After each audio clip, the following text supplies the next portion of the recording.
evangelizando hablar de la Trinidad. Y cuando se dice que Jesús es Dios desde el Antiguo Testamento, muchas veces la gente no comprende, dice, no, sabemos que Jesucristo es el Hijo, pero no aceptan que es Dios. ¿Cómo puede ser Jesucristo Dios y Hijo a la vez? Entonces, a veces dicen, bueno, Dios es el que le ha creado, pero Jesucristo solo es Hijo. Entonces, a veces es un poco difícil tratar de hacer entender esas cosas, por ejemplo, a un hijo mismo. Por ejemplo, yo tengo mi hija que tiene ya 11 años y es un tema un poco difícil para ellos o para las personas que no comprenden bien, ¿no? Porque yo creo que hay que tener un poco de base o por lo menos leer un poquito para poder entender lo que es la Trinidad, ¿no? Por ejemplo, justamente que están diciendo Jesucristo es Dios, sí, Dios Hijo. Jesucristo es Jehová en el Antiguo Testamento, sí, pero mucha gente dice, ¿cómo puede ser Jesucristo Hijo y a la vez Dios? O sea, yo lo comprendo así, lo entiendo. Mi consulta es cómo hacer entender, o sea, qué palabras adecuadas hacerle entender a la persona, más que todo cuando salimos a evangelizar o en el caso de los hijos, ¿no? Eso es más. Gracias, hermanita Berta, por la pregunta, ¿no? En sí, el término hijo de Dios, mejor, ahora tal vez es muy, en nuestro tiempo, en nuestro contexto, puede ser muy común escuchar hijos de Dios, ¿no? Todos somos hijos de Dios, incluso hay la herejía de que todos somos hijos de Dios en el mundo y no es así, ¿no? Solo los creyentes en Jesús son llamados hijos de Dios por la fe en Jesucristo. Pero algo importante entender, al momento de decir hijo de Dios, Jesús está afirmando su divinidad mejor, ¿no? No tanto, o sea, sí lo distingue del Padre, ¿no? Pero no quiere decir que no sea Dios. Lo distingue del Padre, pero no quiere decir que no sea Dios. ¿En qué sentido? Al mencionar hijo de Dios como tal, la palabra dice que Jesús es el unigénito del Padre, el único hijo, si quieren decirlo, de Dios. ¿Y eso qué quiere decir? Que es el único que comparte la naturaleza de Dios, ¿no? Tal vez eso podría aclarar nuestras ideas, porque ahora todos pueden llamarse hijos de Dios y hay doctrinas cerradas que Dios tuvo varios hijos. Dios no tuvo varios hijos, Dios solo tiene un hijo. Y es bueno, importante entender eso, hermanos, solo un hijo y es Jesucristo.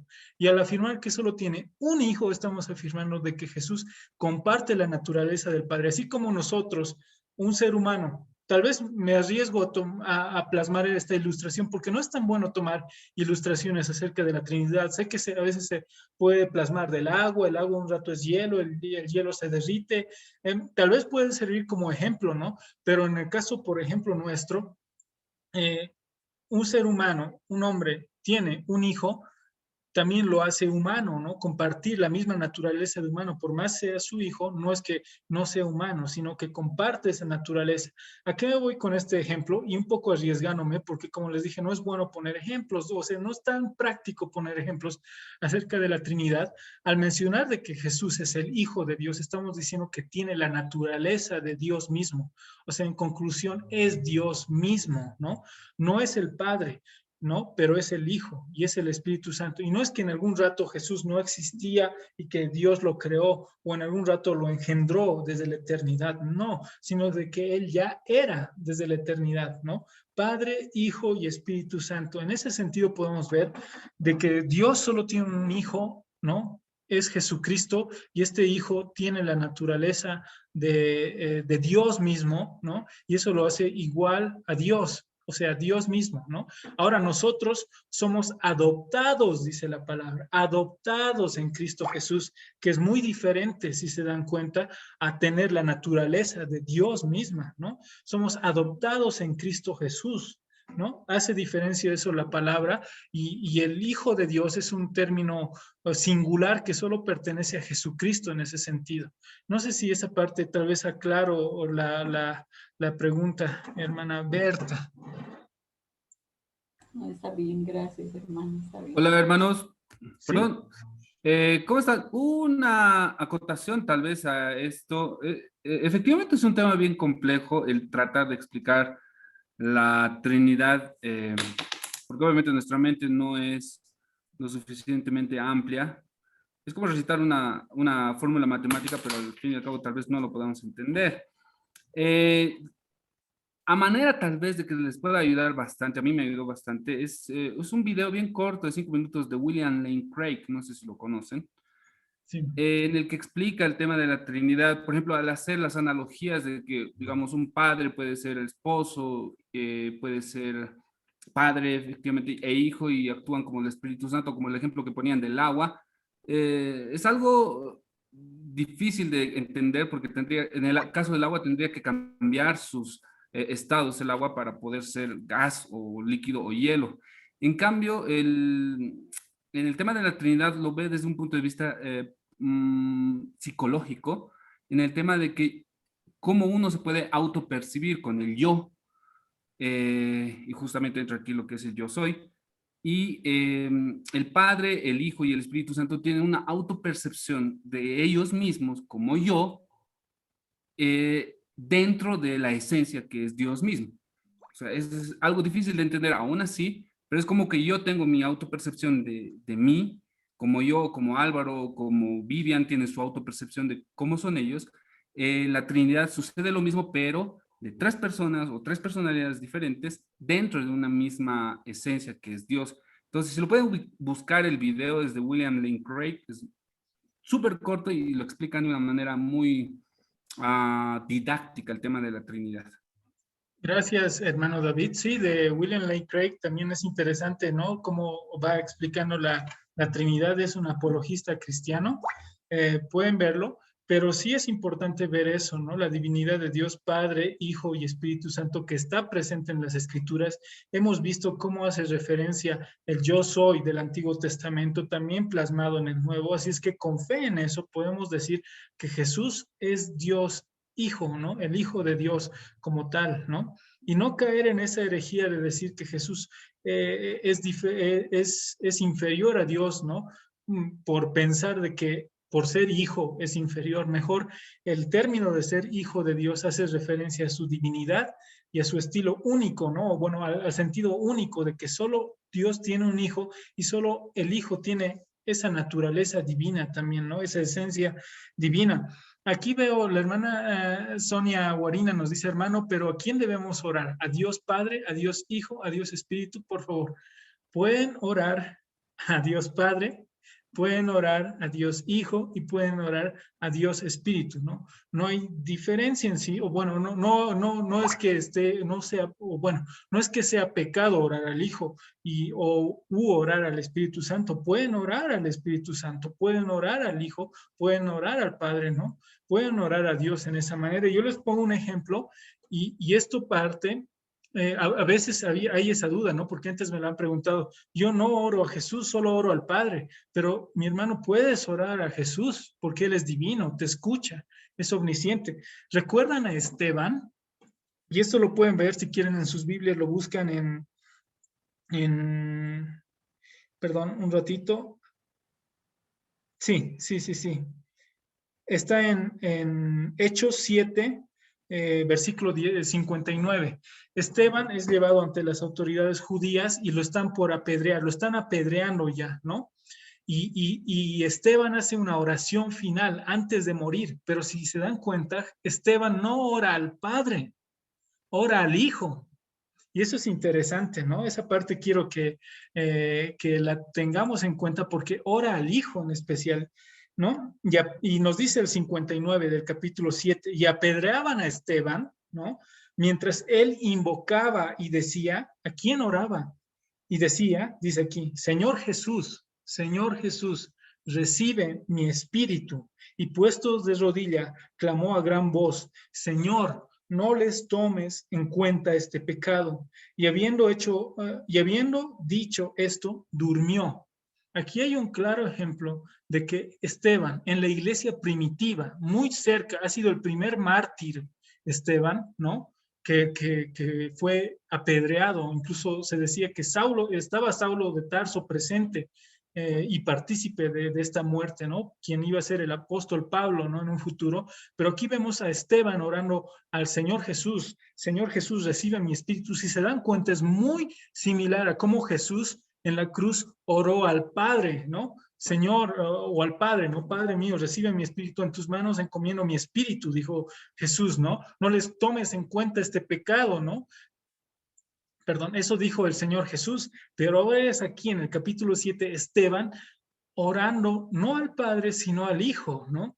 Y es importante esto también para una aplicación como cristianos de que podemos orar a Jesús, ¿no? Podemos orar al Espíritu porque Él es Dios. No podemos orar a un ángel, no podemos orar a María ni a algún santo porque eso sería blasfemia, pero orar al Hijo es algo santo, es algo bueno, ¿no? Orar al Espíritu Santo de la misma manera porque el Espíritu Santo es el Señor y orar al Padre de la misma manera, ¿no? Todo en el nombre del Señor, ¿no? ¿Alguna pregunta sobre esto? ¿Alguna? Hermano, no recuerdo bien en qué parte de la palabra, pero dice que pidamos las cosas, oremos al Padre, pero siempre terminamos las oraciones. Podemos orar al Espíritu Santo, pero siempre terminamos la oración diciendo, todo te pido esto en el nombre de nuestro Señor Jesucristo. No recuerdo en qué parte de la Biblia está eso, pero recuerdo haber leído.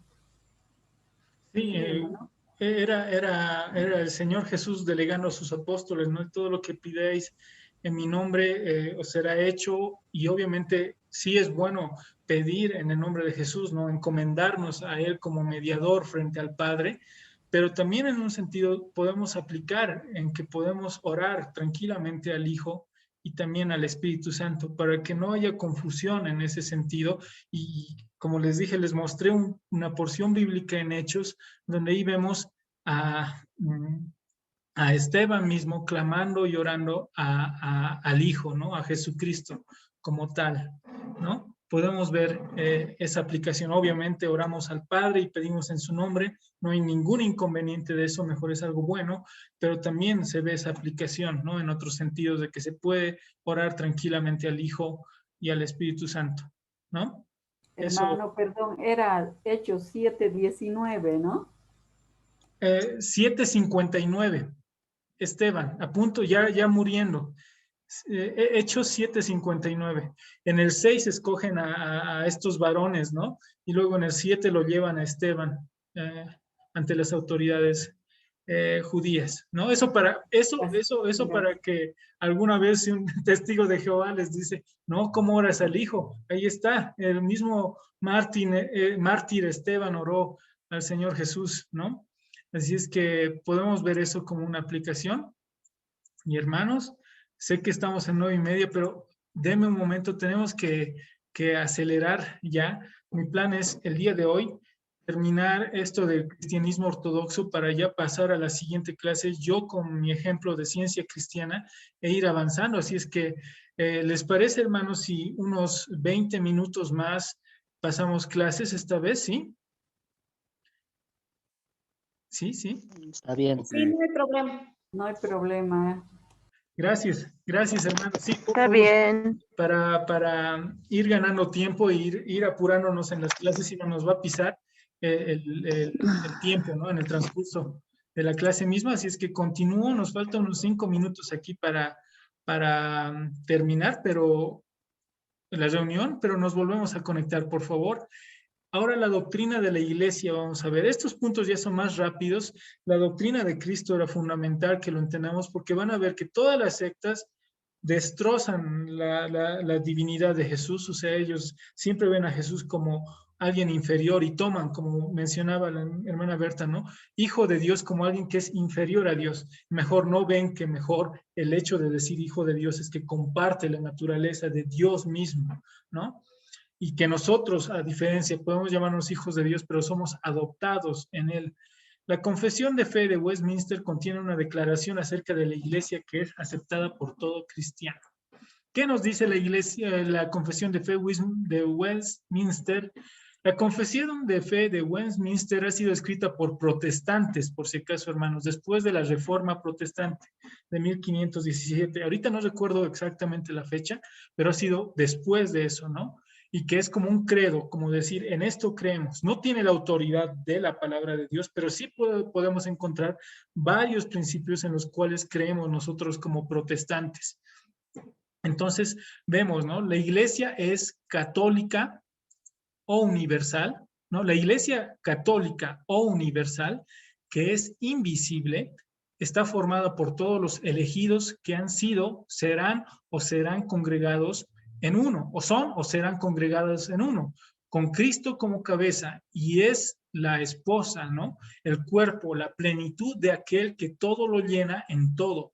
En la iglesia invisible, la cual es también católica, universal, bajo el evangelio, no circunscrita a una nación, como ocurrió anteriormente bajo la ley, está formada por todos aquellos que profesan la verdadera religión en todo el mundo y de sus hijos, y es el reino del Señor Jesucristo, la casa y la familia de Dios, fuera de la cual no hay posibilidad ordinaria de salvación, ¿no? Eso nos dice esta Confesión de Fe de Westminster. Así es que, a ver, tenemos 2 minutos analizándolo esto. ¿A qué se refiere con iglesia invisible? O primero, católica o universal, ¿no? Ahora es bueno entender esa primera parte, queridos hermanos, porque uno se puede llegar a confundir. Nosotros no somos católicos, somos protestantes. Y eso es muy cierto, ¿no? No somos católicos, somos protestantes, pero católicos romanos no somos, pero católicos somos en un sentido de iglesia universal. Católico es todo aquel que abraza las doctrinas esenciales de la fe cristiana, ¿no? Y obviamente nosotros nos consideramos católicos en ese sentido. Y obviamente no estamos de acuerdo con la doctrina católica romana, ¿no? Que es muy diferente y que podemos decir que la Iglesia Católica Romana no abraza mejor estas verdades universales de la fe, ¿no? Así es que, ¿alguien tiene alguna duda acerca de este término católico? ¿O todo claro? En ese sentido lo usamos, ¿sí, hermanos? Para que no haya confusión. Pero sí podemos decir que soy católico en un sentido de abrazar las verdades esenciales, pero no romano porque no abrazo las enseñanzas de la Iglesia Católica Romana, ¿no? Entonces, o universal, que es invisible, ¿no? La iglesia invisible. ¿Cuál es la iglesia invisible, hermanos? Esa parte se ve en teología sistemática, ¿no? La iglesia visible, ¿no? ¿Quién es la iglesia en sí? ¿Quiénes conforman parte de esta iglesia como tal, ¿no? ¿Cuál es la verdadera iglesia? Y acá, ¿no? Más la verdadera iglesia es está conformada por todas aquellas personas que han sido escogidas por Dios desde antes de la fundación de la tierra, por gracia solamente, y estas personas escogidas, ¿quiénes son? Los que han creído y se han arrepentido de corazón y creen en Jesús como Señor y Salvador. Estas personas son los escogidos por Dios. Estas personas consisten en la iglesia invisible de Dios como tal. Entonces vemos eso y es importante. Entonces la iglesia invisible está compuesta por los creyentes verdaderos, pero esta iglesia invisible está en una iglesia visible. ¿A qué me refiero con este término de la iglesia visible? La iglesia visible es la que la vemos, ¿no? Nosotros vemos a profesantes cristianos, estamos muchos de nosotros en eclesía, vemos ahí a una multitud de personas que conformaríamos lo que es la iglesia visible. Hay otras congregaciones también protestantes que están ahí, forman parte de la iglesia visible, pero no todos son creyentes. Solo los que han confiado realmente en Jesús son creyentes, y eso solo lo sabe el Señor. Hermanos, se va a agotar la reunión. Por favor, entramos al mismo link para acompañarme estos 20 minutos restantes y poder acabar